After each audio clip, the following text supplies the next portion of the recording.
এটা করতে দেওয়া উচিত।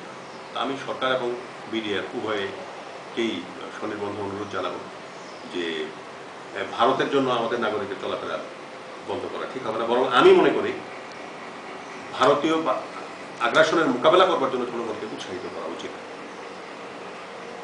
ভবিষ্যতের জন্য। সীমান্তে কারাতারে বেড়া প্রসঙ্গে আসি, কারাতারে বেড়া বাংলাদেশের নিরাপত্তার জন্য কোনো বিঘ্ন সৃষ্টি করতে পারে? কথা হলো কাঁটাতারের বেড়া, এই কাঁটাতারের বেড়া এটাকে আমি অপমানজনক একটা বিষয় বলে মনে করি আমাদের সার্বভৌমত্বের জন্য, যে আমাদেরকে একটা ওপেন জেলে পরিণত করা হয়েছে। আমি কথাটা বলছি এই কারণের জন্য যে আমার বাড়ির থেকে একদিকে 1 কিলোমিটার দূরে বর্ডার, আরেক গেলে 3 থেকে 4 কিলোমিটার দূরে বর্ডার। তো আমি ওখান থেকে ওই রাত্রে লাইটগুলো দেখতে পাই, মানে আমাদের দিকে লাইটগুলো দেওয়া, ভারতের দিকে দেওয়ার কথা আমাদের দিকে দিয়েছে।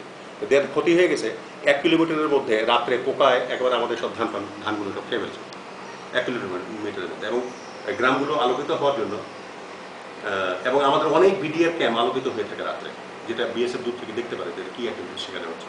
তো আমাদের নিরাপত্তার জন্য ন্যাচারালি এটা বিঘ্ন ঘটাবে। তো আমি মনে করি যে ভারতীয়দেরকে প্রথম বলা উচিত যে তোমাদের এই লাইটগুলো তোমাদের দিকে জ্বালাও, তাড়াতাড়ি বেড়া দিয়েছো ঠিক আছে, লাইটটা জ্বালাও, আর না হলে আমরা চাঁদবাড়ি করে সেগুলো লাইট ভেঙে দেবো, গুলি করে ভেঙে দেবো। সেটার জন্য আপনাকে বোল্ড অ্যাকশন নিতে হবে এবং আমি আশা করি আমাদের ডিজিবিডিআর খাসিদের সম্বন্ধে উনি সত্য কথা বলছেন, সত্য ভাষণ দিয়েছেন।